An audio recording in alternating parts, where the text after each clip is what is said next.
Siyempre, isasalang na natin yung ating sisig. Simple lang, maglalagay lang tayo ng mantika sa kawali. Parang igigisa lang natin, no? Tapos, kapag mainit na yung mantika natin, hindi na natin isa lang. So, isa sa pinakamadaling lutuin to sa bahay. Ayan.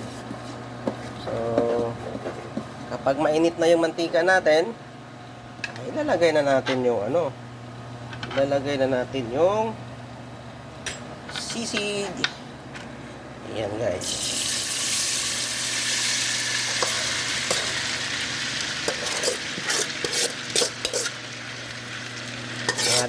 Mga 2 kilo to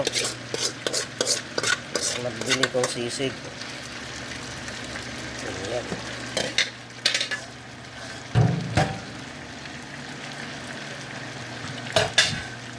Halo-haloin na natin hanggang siya ay maluto, no?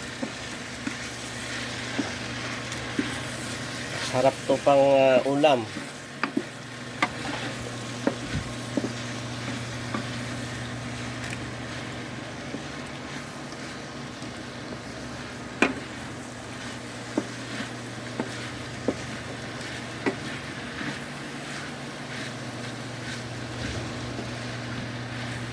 So, haluin lang natin at isasalang lang natin to within 5 to 10 minutes. Ayan.